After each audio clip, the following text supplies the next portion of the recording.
So today I'm going to talk about pillion riding because I'm a pillion today. Look at this, isn't this weird? I'm making this video mainly for people that are thinking about getting on the back of a motorbike, but they just want a few questions answered, which may seem really obvious to people that have been pillion before, but to people that haven't, it's something that you might worry about. I don't do this very often, but I've been ill recently, and I really didn't feel like I could be in control of a bike by myself today, but I still wanted to get outside. Here I am, on the back of Phil's bike. Always make sure you're wearing all the protective clothing. Just because you're a pillion doesn't mean that if you have an accident, nothing will happen to you. I have heard, I don't know if this is true or not, but I have heard that pillions often come off worse in accidents than the main rider of the bike because, woo, the pillion goes over the top of their head.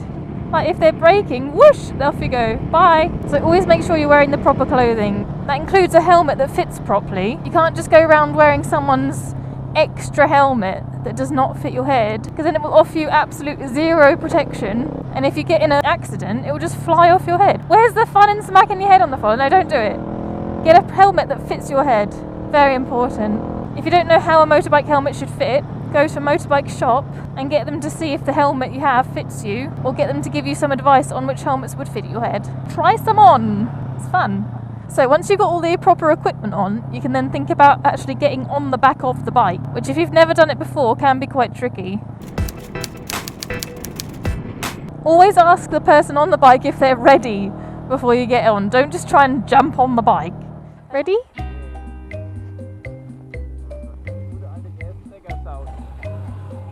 They might not be ready, you'll catch them off balance and you'll both end up on the floor. And again, that's no fun either, is it? We want to be out flying, we don't want to be lying on the floor. So if they say they're ready, put your hand on their shoulder, swing your leg over the bike and get on. It's that simple. Unless you're really short, and then you might have to put one of your feet on the foot peg before swinging your legs over. Luckily I don't have that problem. Woo! Go long legs.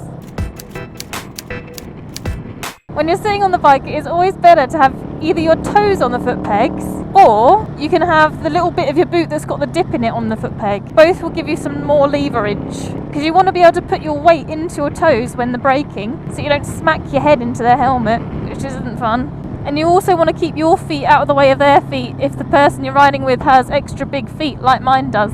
No, he doesn't really. But sometimes I do find when I'm riding on the back of his bike, my feet do touch his feet if I don't have my toes on the foot pegs. So that is something to think about. Keep out of the way of the feet. So now you've got your feet sorted, you can get your butt sorted.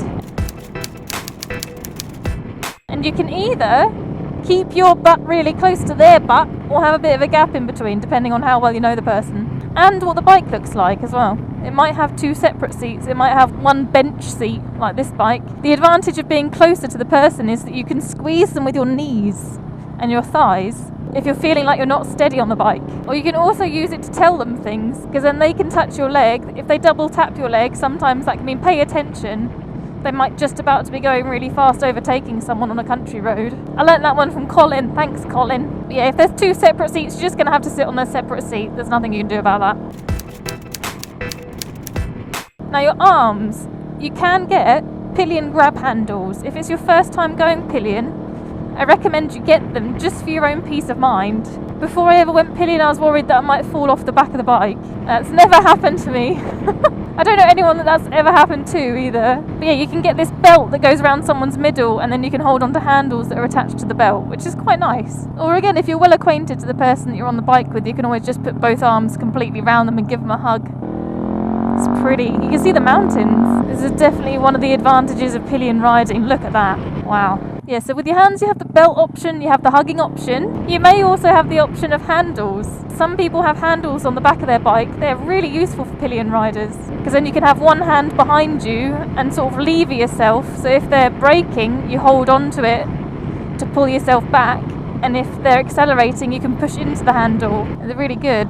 If there's no handle, there's also a method that I use, which is just putting my hand on the back of the bike and putting my weight into my hand when he's accelerating, and sometimes grabbing the side of the bike a little bit where there's room when he's braking to stop myself from going forward so much. Yeah, Phil likes to accelerate and brake a lot, but other people will be a lot calmer. They won't all be like this. If you're getting scared, give them a hit. Tell them to slow down. Now, there are certain things that you should not be grabbing whilst riding, such as head, arms. Don't go grabbing those. They're important and the rider needs them to ride, okay? You can't go grabbing those things. You'll have a crash. That's like giving someone that's driving a car an ice cream and a baby to hold at the same time. It's impossible. Now, I always like to sit so that I can see slightly over Phil's right shoulder. I naturally lean a little bit to the right on my bike as well, I don't know why. That way inclined. And I like right-handers more than left-handers. It's funny. No idea why. Oh, pretty forest. Oh, wow. It is a good idea to have a little look at what's ahead, because you need to be aware of what's happening. You need to know which way to move your arse, whether you're going to be braking or accelerating, so you can get your body ready for that. Get ready into the position of either holding onto the bar behind you or changing your hand position. And also it's useful so that you can corner properly. See, I knew that corner was coming up and I shifted my weight ever so slightly onto my butt cheek that's on the inside of the corner. So if you're going on a left, you shift your weight very, very slightly to the left. If you're going on a right, you shift your weight very, very slightly to the right. It's not a lot. Don't do a lot. Don't go getting your knee down or anything. Pillion knee down is not a good idea, especially when you're wearing textiles. This means you're doing something wrong, okay? It just means that you're not leaning out of the corner in the opposite direction. That's something that you don't want to be doing, because that will put the rider off balance. My bottom went way back then.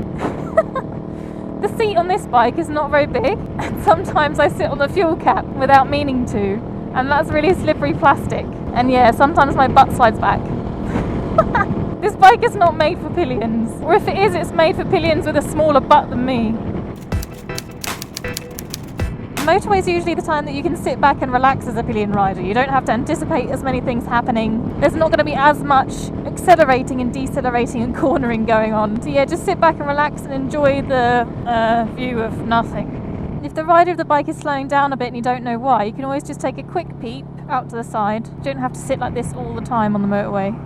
It's not required. Tucking out of the wind, give your neck a break. Not that my neck's ever hurt while pillion riding, it's always been really comfortable for me.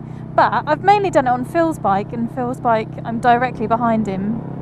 On some sports bikes, you might be up in the air a little bit. You can also use this time to get acquainted with the person in front of you's neck. Maybe take some cat hair off the neck area. Do something useful with your time. Oh, and if you have one of those visors that's like a mirrored effect on it, then you can spend your time looking inside people's cars. That's cool. And they don't even know you're looking. Oh, there's an eagle thing. What is that? Wow. See, I wouldn't have seen that if I was riding today. I mean, riding my own bike is definitely more fun. But being a pillion does have its advantages in that you can be nosy and look around and still get the feeling of flying and being on a motorbike, which is the best feeling in the world. Yeah, so when you're out riding country roads like this one, it's a good idea not to shift your weight around too much while you're in corners. In fact, don't shift your weight around at all while you're in corners. Just don't do it. Apart from the butt cheek thing, don't do it. Like if you've got a wedgie and you've got to get your wedgie out, don't do that in a corner. Wait until you're somewhere where you're not braking, you're not accelerating, you're not going around a corner. I mean, motorbike riding is all a balancing game, and you don't want to be upsetting the person that's riding. And when you're getting off the bike, try not to knock off the indicators. I've done this many times on Phil's bike. I feel really bad. Oh, you can really see the mountains now. Oh, wow. I think you should always think about as well, before you go pillion with someone, do you trust them with your life? If the answer to that is no, then you should probably not go pillion with them. This is what you're doing when you're going pillion with someone. You are entrusting your life to them. It's like putting your life in a little box and saying, please look after it, don't have a crash. So if you think that they're going to go up the road doing wheelies and it's the first time you've ever been pillion, just don't do it. It'll put you off biking for life. We want more bikers. We want more women bikers, men bikers, just more bikers, please.